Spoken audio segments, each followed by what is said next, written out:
Imagina uma fábrica no final do século XIX. Não uma fábrica limpinha, automatizada, com sensores e painéis de controle em tempo real, que a gente imagina nos dias de hoje. Mas uma fábrica assim meio barulhenta, até sombria, com trabalhadores que aprenderam ali o seu ofício no olho, passado de pai para filho, de mestre para aprendiz. Cada um ali fazendo o seu trabalho do seu jeito, com o seu próprio ritmo. Cada um com os seus segredos de como fazer aquela peça, aquele movimento, aquele processo.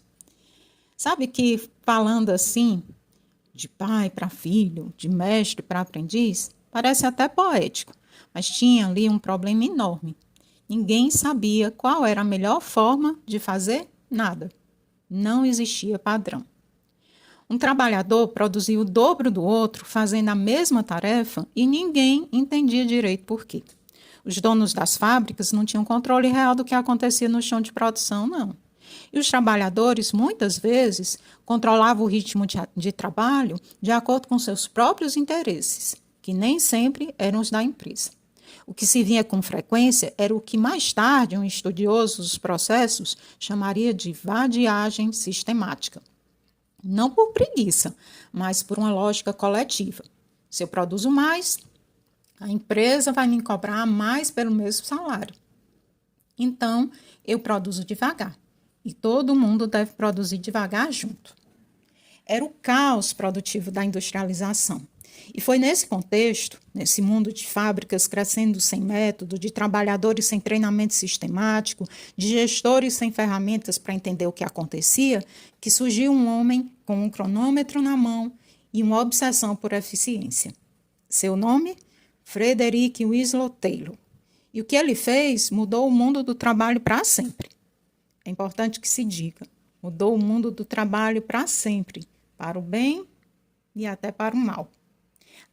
E a história de como ele chegou a esse ponto começa num lugar que eu diria que é, no mínimo, inusitado, dentro de um cano de esgoto. Frederick Taylor nasceu em 20 de março de 1856 em Germantown, subúrbio da Filadélfia. Ele vinha de uma família de classe média alta que tinha um plano bem claro para ele. Taylor seria advogado.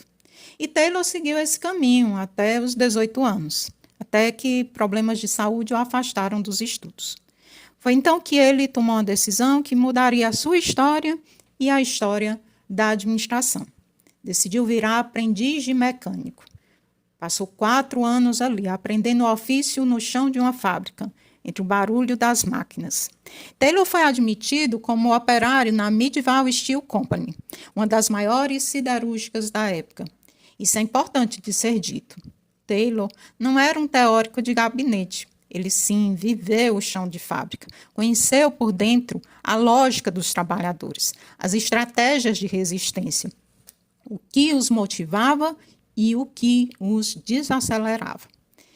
Estudou engenharia à noite e aos domingos, porque sim, naquela época já se trabalhavam 6 dias por semana. Formou-se engenheiro em 1885 e teve uma carreira sem precedente. Em menos de 6 anos, ele saiu de mecânico recém-contratado a gestor de fábrica. Isso não era nada comum para a época e não aconteceu por acaso. Foi lá no chão da fábrica, observando, cronometrando, que ele desenvolveu o que viria a ser a administração científica. A ideia central era simples e, ao mesmo tempo, bem radical para a época. Existia ou existe uma maneira certa de realizar cada tarefa. Uma maneira que é mais eficiente do que todas as outras. E essa maneira pode ser descoberta através da observação, da análise, da experimentação. Não com base em intuição, ou por tradição, ou por ser o jeito que o avô ensinava, mas pela ciência, pelo uso dos métodos científicos. Para entender o que fazia Taylor diferente, eu preciso te contar uma história. Corria o ano de 1879. Taylor já era chefe de seção nas oficinas da Midway Steel, quando se deparou com um problema sério. Uma das galerias subterrâneas por onde se escoavam os detritos da fábrica havia entupido. O esgoto ficava a 7 ou 8 metros de profundidade e corria por baixo de toda a fábrica. Taylor, então, enviou um grupo de trabalhadores para resolver o problema. Os homens usaram varas emendadas umas nas outras, tentando resolver. Tentaram de tudo e não conseguiram. Por fim, desistiram e foram até Taylor e disseram: o trabalho é impossível, mas você precisa abrir uma vala e colocar o esgoto a descoberto. O problema é que isso paralisaria o serviço na fábrica por vários dias e traria muito prejuízo. Foi então que Taylor tomou uma decisão típica do seu temperamento. Decidiu ele mesmo limpar o esgoto, sozinho. Tirou a roupa, amarrou o sapato nos cotovelos e nos joelhos para se proteger e lá foi ele, entrou nos canos. Por várias vezes teve que levantar o nariz nas curvas da manilha para não se afogar. Avançou ali pela escuridão engateando por aproximadamente uns 100 metros de lodo. Encontrou a causa da obstrução, removeu e voltou pelo mesmo caminho. Saiu ali coberto de sujeira e de glória. Os colegas riram, acharam uma palhaçada, mas o presidente da companhia percebeu que, naquela atitude de Taylor, a empresa havia economizado alguns milhares de dólares e logo relatou o caso ao conselho administrativo. Resultado: Taylor foi promovido. Esse episódio diz muito sobre quem era Taylor. Obstinado, prático, avesso ao impossível e completamente disposto a fazer o que ninguém mais estava disposto a fazer. Taylor era um homem de contrastes.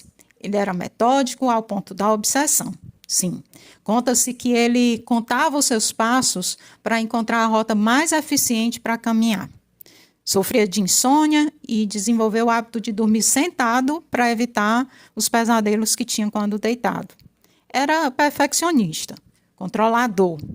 Sim, Taylor não era um herói sem defeitos. Era até rabugento. As biografias descrevem a maneira rude e grosseira com que ele lidava com as pessoas. E não era só com empregados, era também com seus superiores. Não tinha muito de urbanidade ou cortesia, não.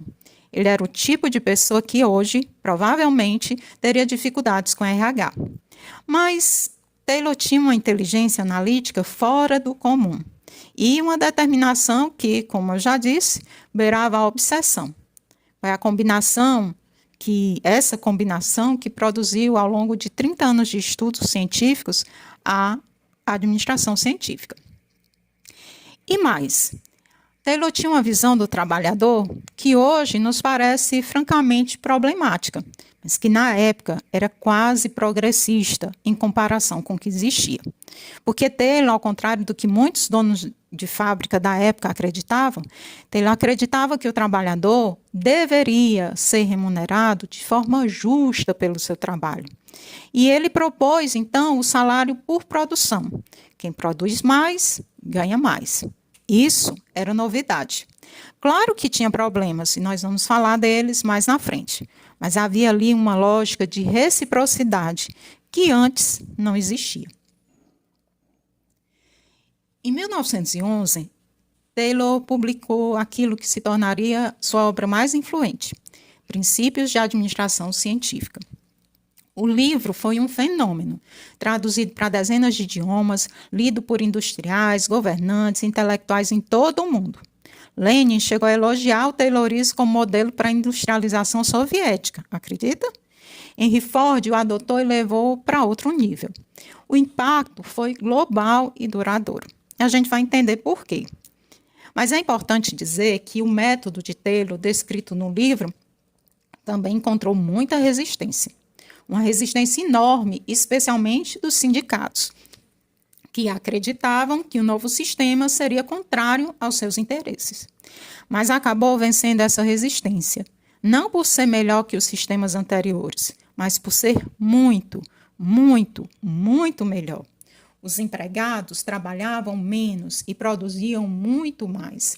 As empresas aumentavam a produção. Os trabalhadores ganhavam salários mais altos. Os produtos ficavam mais baratos para os compradores.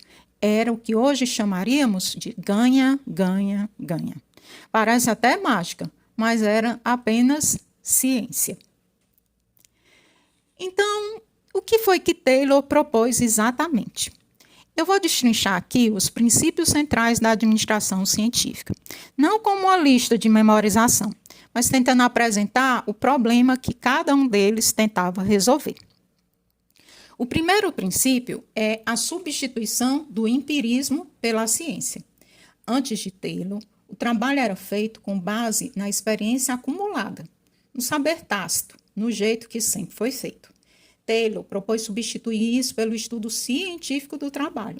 Observar, medir, analisar cada movimento, cada ferramenta, cada tempo de execução. O famoso estudo de tempos e movimentos. O objetivo era encontrar o the best way, a melhor maneira de realizar cada tarefa. O segundo princípio é a seleção e o treinamento científico do trabalhador. Até então, as pessoas eram colocadas nas funções de forma aleatória ou por apadrinhamento. Taylor propôs que cada trabalhador fosse selecionado com base nas suas aptidões para aquela função específica e depois treinado sistematicamente para executá-la da forma correta. Parece óbvio hoje, mas não era na época. O terceiro princípio é a separação entre o planejamento e a execução. Esse é o mais polêmico. Taylor propôs que pensar e fazer fossem funções separadas. Quem pensa é a gerência, que estuda, planeja, define o método. Quem faz é o trabalhador, que executa o método que foi definido. O chão de fábrica executa, o escritório planeja. Essa separação gerou ganhos extraordinários de eficiência no curto prazo, mas gerou problemas igualmente extraordinários no longo prazo. O quarto princípio é a cooperação entre a gerência e trabalhadores. Taylor acreditava, genuinamente, ao que parece, que os interesses de patrões e empregados não eram opostos, mas complementares. Se o método certo aumenta a produção, todos ganham. A empresa lucra mais, o trabalhador produz mais e recebe mais. Era uma visão de soma positiva num ambiente que historicamente era de conflito. Na prática, funcionou de uma forma muito mais complexa e contraditória do que Taylor previa. E, por fim, o quinto princípio, a padronização. Ferramentas, processos, tempos, movimentos, tudo padronizado. Cada trabalhador, em qualquer fábrica, fazendo da mesma maneira. Isso permitia previsibilidade, controle, comparação. Permitia que um trabalhador fosse substituído por outro com mínima perda de produtividade. O que era eficiência para a empresa era também intercambiabilidade para o trabalhador. E Taylor não gostava de ouvir isso. Pensa comigo. Os artesãos do século XIX sabiam fazer o sapato do começo ao fim. Ele tinha um saber que era dele. Ninguém o substituía sem custo, sem perda, sem tempo de adaptação. O sistema taylorista desmontou isso. Fragmentou o trabalho em tarefas tão pequenas, tão específicas, tão descritas em manuais, que qualquer pessoa treinada em 2 semanas poderia ocupar aquele posto. E aqui está o paradoxo, que Taylor preferia não nomear. Quanto mais perfeito o método, menos importa quem o executa. O trabalhador ganhava salário melhor. Isso Taylor defendia com orgulho, mas perdia algo que não aparece em nenhuma tabela de incentivos: a singularidade. O senso de que o que ele sabia fazer era insubstituível, o orgulho do ofício. A padronização não era só uma técnica de produção, era também uma redistribuição de poder. O conhecimento sobre como fazer o trabalho saiu da cabeça do trabalhador e foi para a prancheta do gerente, para o cronômetro, para o manual de procedimento. E quem controla o conhecimento, controla o processo. E quem controla o processo, controla as pessoas. Uma das histórias mais famosas da administração científica começa com uma pergunta aparentemente banal. Qual deve ser o tamanho de uma pá para que o trabalhador que a carrega seja mais produtivo possível? Na Bethlehem Steel, onde Taylor trabalhou por anos, os trabalhadores usavam pás de todos os tamanhos para carregar diferentes materiais: carvão, minério de ferro, cinzas. Cada um escolhia a pá que achava mais confortável e carregava quantidades completamente diferentes por pá. Taylor se fez uma pergunta que ninguém havia feito antes. Será que existe um peso ideal por pá que maximiza a produtividade ao longo de um dia inteiro de trabalho? Nem leve demais, que faz o trabalhador dar muitas idas e vindas, desperdiçando esforço, nem pesada demais, que o esgote rápido e faça com que ele diminua o ritmo. Taylor estudou, mediu, experimentou e chegou a uma conclusão. O peso ideal era de aproximadamente 9,5 quilos por pá. A partir daí, a empresa passou a fornecer pás padronizadas, de tamanhos diferentes para diferentes tipos de trabalho, mas padronizadas, de forma que cada pá carregasse sempre aquele peso ideal. O resultado? A produtividade aumentou dramaticamente. O número de trabalhadores necessários para o mesmo serviço caiu e o salário médio por trabalhador aumentou. Todos ganharam, pelo menos em termos de produção e remuneração. Essa história das pás ilustra um coração da administração científica, o estudo científico do trabalho, nos seus mínimos detalhes. Taylor propôs que cada tarefa fosse observada, decomposta em movimentos elementares, medida com precisão, analisada para eliminar movimentos desnecessários e encontrar a sequência mais eficiente. Isso ficou conhecido como estudo de tempos e movimentos. Foi, sim, uma revolução. Antes de Taylor, o trabalho, ele de fato era feito, com base no empirismo, como dito anteriormente, naquele saber tácito, no jeito que sempre foi feito, na tradição passada de geração em geração. Então, Taylor, de fato, propôs substituir tudo isso pela ciência, E ao observar, medir, analisar, experimentar, sim, ele conseguia chegar no melhor caminho, na melhor maneira de realizar aquela tarefa, e que ele considerava como única maneira, a mais eficiente, aquela que devia ser padronizada e ensinada a todos. O estudo de tempos e movimentos e essa ideia do The Best Way se tornou uma das ferramentas mais poderosas da gestão industrial e também mais controversa. Os chamados analistas de tempos e movimentos, os cronometristas, ficavam ali observando cada trabalhador e decompondo cada tarefa em micromovimentos, mediam o tempo de cada um, estabelecia o tempo padrão para aquela operação, e esse tempo padrão virava a base para as metas de produção, para os salários por desempenho, para o planejamento de toda a operação. Para os trabalhadores, isso tinha um lado muito concreto e muito desconfortável também, ser cronometrado, ser observado, ter cada movimento avaliado e comparado com um padrão determinado por alguém de fora. Era eficiente? Sim. Era desumanizador? Também. E essa tensão acompanhou o Taylorismo por toda a sua história. O estudo de tempos e movimentos era uma ferramenta, Por trás dela havia uma teoria mais ampla, uma forma de organizar racionalmente o trabalho, Taylor, inclusive, chamou de organização racional do trabalho. Por trás dessa teoria havia uma visão de ser humano que vale a pena examinar com cuidado, que é o conceito de homem econômicos, ou homem econômico. Para Taylor, o trabalhador era motivado essencialmente por uma coisa: dinheiro. O ser humano no trabalho é um ser racional que calcula custos e benefícios e escolhe sempre a opção que maximiza o seu ganho financeiro. Portanto, se você quer que o trabalhador produza mais, pague mais por produção. Se você quer que ele siga o método correto, mostre que o método correto gera mais salário. O incentivo financeiro, na visão de Taylor, é a alavanca do comportamento humano. Essa visão do Homo economicus não foi inventada por Taylor, não, viu?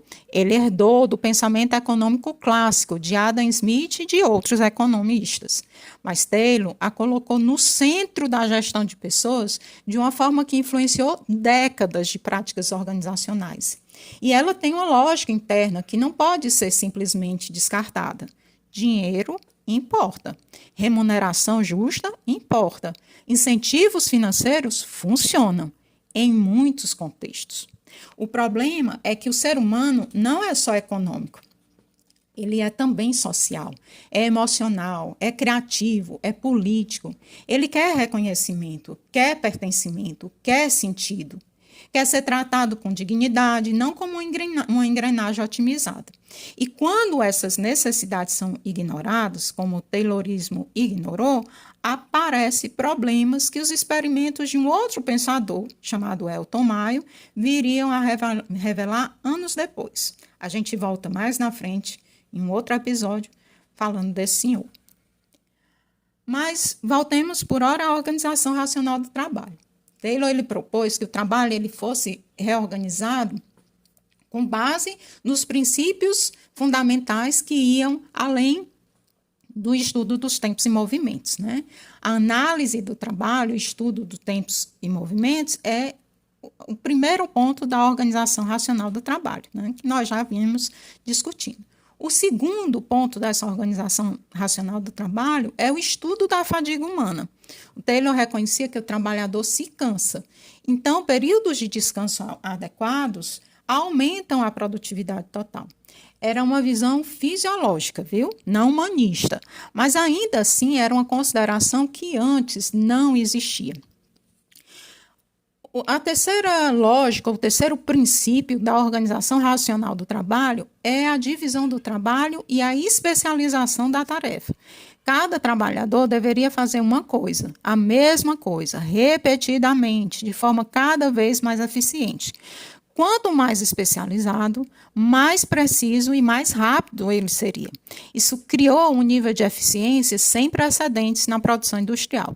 E criou também um nível de monotonia sem precedentes na vida do trabalhador. O quarto ponto da organização racional do trabalho, né, é o dito anteriormente, que a gente já tinha visto como um dos princípios da administração, o separar o planejamento da execução. Né? Pensar e fazer são funções distintas, exercidas por pessoas distintas. Né? A gerência, como dito anteriormente, pensa, planeja, define um método. O trabalhador vai executar aquilo que foi planejado. Essa separação, ela tem uma lógica. Se você tiver especialistas dedicados a pensar o processo vai ficar cada vez melhor pensado. Mas, obviamente, que como já discutimos também, ela tem um custo enorme, porque ela retira do trabalhador o protagonismo intelectual sobre o seu próprio trabalho. Né? Ele deixa de ser alguém com saber e se torna só um executor de instruções. Mas, para atingir o objetivo da eficiência, a organização racional do trabalho pregava a necessidade de manter separado o planejamento da execução e de que esse planejamento fosse feito sempre por especialistas dedicados à melhoria contínua do processo. O quinto ponto dessa organização racional do trabalho é o conceito de supervisão funcional, onde o Taylor propôs que cada trabalhador tivesse não um, mas vários supervisores, cada um responsável por um aspecto específico do trabalho. Um supervisor para o ritmo, um para a qualidade, um para a manutenção. Isso, na prática, criou mais confusão do que clareza. E foi uma das propostas de Taylor que menos sobreviveu ao tempo. Se Taylor criou um método, Henry Ford criou a máquina. E quando os dois se encontraram, não literalmente, mas em termos de ideia, aconteceu uma das transformações mais radicais da história da produção humana. Henry Ford nasceu em 1863, numa fazenda em Michigan. Ele era filho de imigrantes irlandeses, mecânico de formação, e tinha uma visão que, para a época, soava quase utópica. Ele sonhava em fabricar um automóvel que qualquer americano pudesse comprar. Não um produto de luxo para ricos, mas um produto de massa para trabalhadores. Para isso, ele precisava de algo que ainda não existia, que era produção em escala industrial com um custo radicalmente reduzido. E foi aí que ele pegou os princípios de quem? de Taylor, a padronização, a divisão de tarefas, o estudo de tempos e movimentos, e foi além.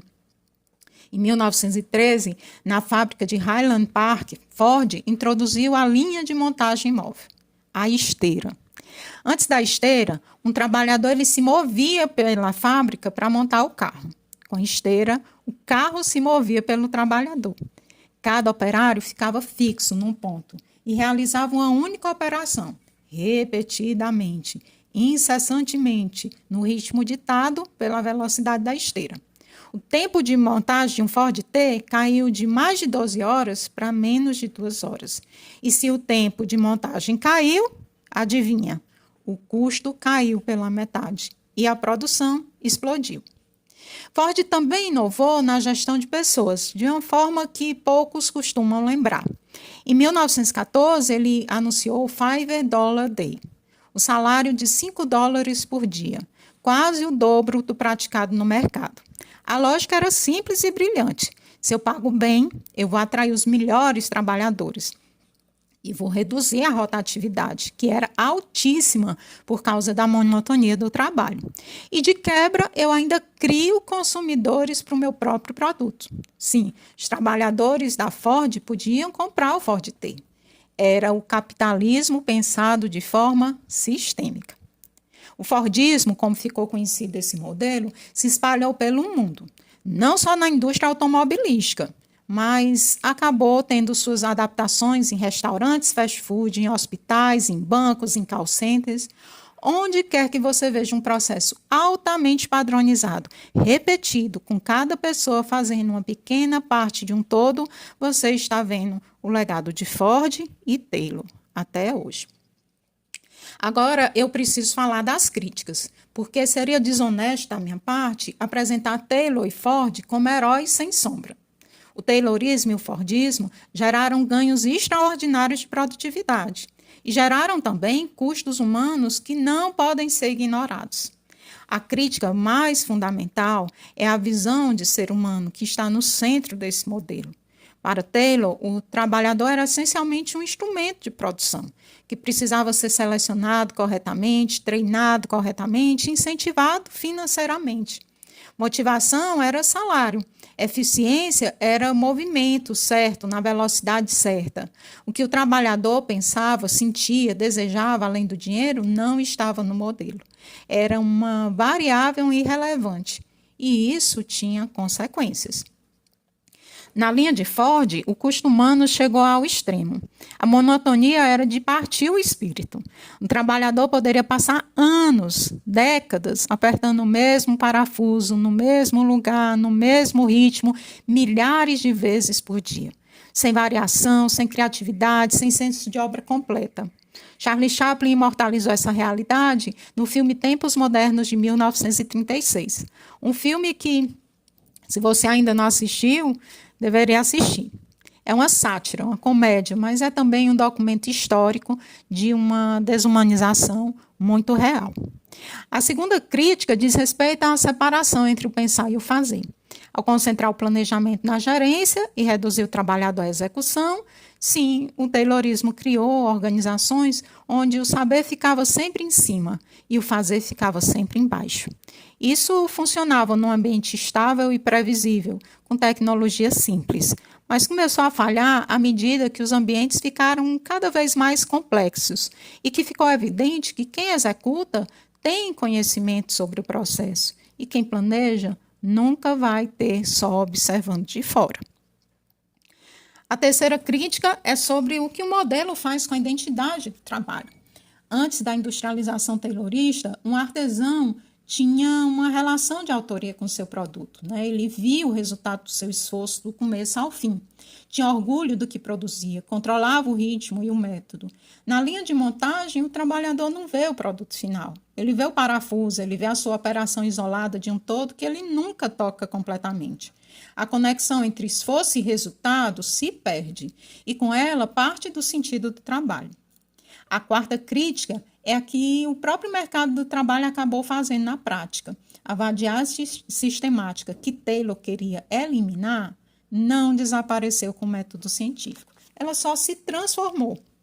Os trabalhadores encontraram formas de resistência que nenhum cronômetro conseguia medir completamente. Greves, sabotagens, rotatividade altíssima, especialmente nas linhas de Ford, onde o trabalho era monótono e muitos preferiam perder o salário a continuar. E a quinta crítica, que veio da ciência, não dos trabalhadores, foi feita lá mais à frente por Elton Mayo e pelos seus colaboradores nos famosos experimentos de Hawthorne, na década de 1920. Mayo descobriu que a produtividade não dependia só do método e do incentivo financeiro, dependia de como os trabalhadores se sentiam, do clima do grupo, do reconhecimento, da atenção que recebia. Trabalhadores produziam mais quando sentiam que alguém se importava com eles, independente do método taylorista. Essa descoberta abalou profundamente as certezas do taylorismo e abriu espaço para uma nova escola de pensamento que vai ser tema de um dos nossos próximos episódios. E o legado de Taylor hoje, hein? Onde é que ele ainda está vivo? Então, Taylor está superado? Será que o taylorismo é uma peça de museu? Não. Entender por que não é fundamental para qualquer pessoa que estuda ou pratica administração hoje. Os princípios tayloristas estão vivos em toda a operação que precisa de escala, padronização e previsibilidade. Quando você entra no McDonald's em qualquer cidade do mundo e o hambúrguer tem o mesmo sabor, o mesmo tamanho, a mesma temperatura, isso é Taylor.